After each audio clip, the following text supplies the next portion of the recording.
5 second. बहनों, भारतीय स्त्री जाति की प्राचीन गौरव, गरिमा एवं उच्च परंपराओं को ध्यान में रखकर न केवल आपको शिक्षित होना है, बल्कि शिक्षा समाप्त करने के पश्चात पुरुषों के साथ सहगामिनी बनकर आपको सब दिशाओं में कदम बढ़ाना है।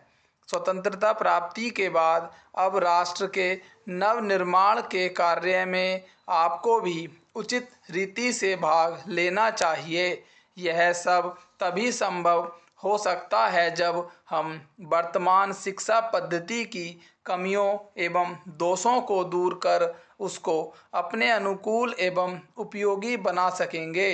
इस संबंध में भी देश में परस्पर विरोधी विचारधाराएं प्रचलित हैं। आधुनिक सुधारवादियों या जो अपने को प्रगतिशील कहते हैं, उनकी धारणा यह है कि बालक बालिकाओं को एक साथ शिक्षा दी जाए और दोनों की शिक्षा प्रणाली एक सी हो। उनका यह भी विचार है कि स्त्रियों को न केवल शिक्षा पद्धति में ही बल्कि अन्य क्षेत्रों में भी पुरुषों के बराबर के अधिकार मिलने चाहिए तथा उन्हें संपूर्ण सामाजिक स्वतंत्रता होनी चाहिए। उन्हें समाज के समस्त व्यवसाय और व्यापारों में समान रूप से भाग लेना चाहिए और शिक्षा प्रणाली की रचना इन सब के अनुकूल होनी चाहिए।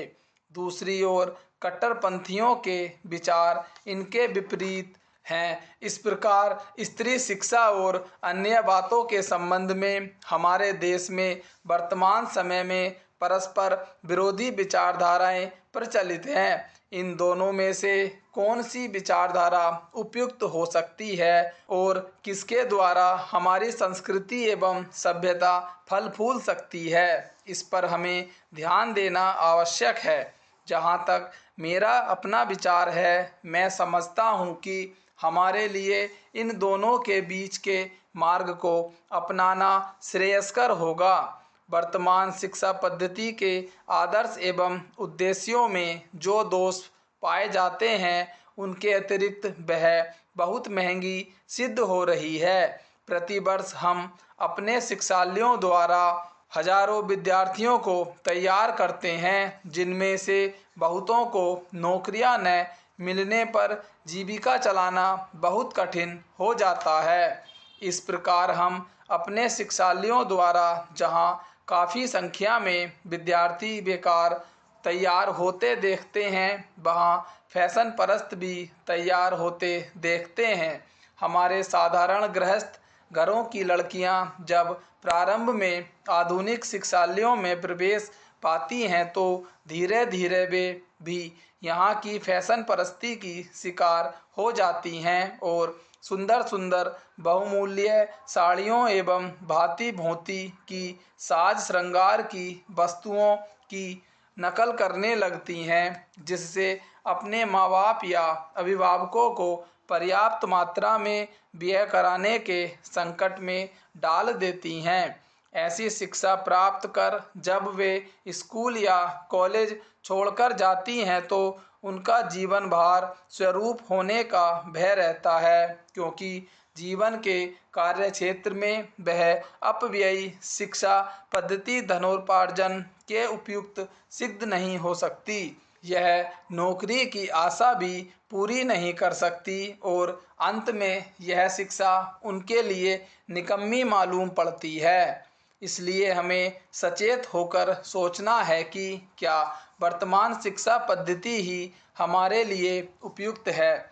महोदय, कुछ समय बाद जैसे ही समाचार पत्रों में बहुत से लोग काम करने लगे और प्रकाशन कार्य के लिए व्यवसाय यंत्रों की आवश्यकता पड़ी, इस कार्य ने उद्योग का रूप धारण किया। निःशुल्क प्रचार अथवा सेवा की भावना अब अव्यावहारिक जान पड़ी और प्राय लुप्त हो गई।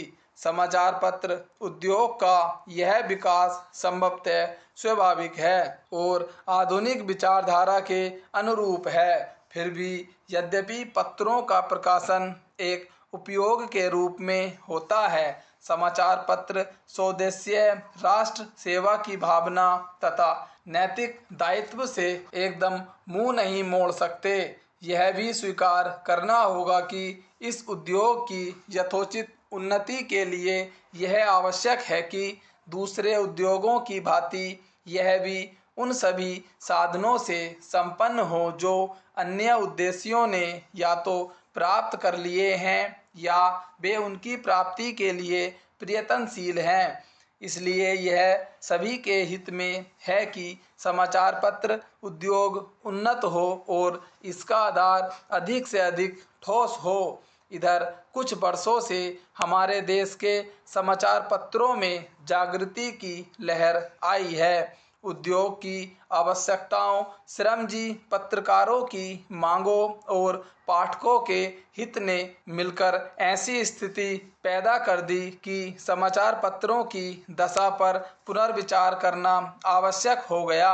समाचार पत्र आयोग की नियुक्ति, आयोग की सिफारिशों का प्रकाशन और उन सिफारिशों पर सरकार का निर्णय, ये सभी उक्त समस्या को सुलझाने के सम्मिलित प्रयत्न हैं। मैं आशा करता हूं कि इन प्रयत्नों द्वारा समस्या का समाधान हो सकेगा, समाचार पत्र उन्नत होंगे और इस उद्योग में कार्य करने वाले सभी लोगों को संतुष्ट किया जा सकेगा। मैं जानता हूं कि यह सब कहना सरल दिखाई देता है, किंतु व्यवहार में लाना बहुत कठिन होता है। परंतु मुझे सुशिक्षित श्रोताओं से यह कहने की आवश्यकता नहीं कि मानवीय गतिविधि के सभी क्षेत्रों में, चाहे वह राजनीति, उद्योग अथवा प्रशासन का क्षेत्र हो, विभिन्न हितों और विचारों में सहयोग की भावना से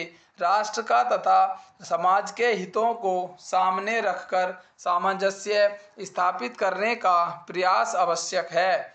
मैं इतना निराशावादी नहीं कि यह समझें कि वे लोग जिनके सुझाव बड़ी बड़ी समस्याओं को सुलझाने में सहायक होते हैं, निजी समस्याओं का निपटारा करने में असफल रहेंगे।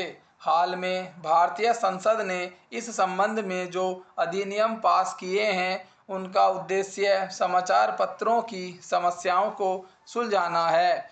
यह कहना अनावश्यक होता कि कोई भी अधिनियम, चाहे वह किसी भी क्षेत्र में सुधार के लिए लागू किया जाए, प्रभावपूर्ण रूप से तभी कार्यान्वित हो सकता है जब सभी संबद्ध दल उसे सहयोग की भावना से ही कार्य रूप दें।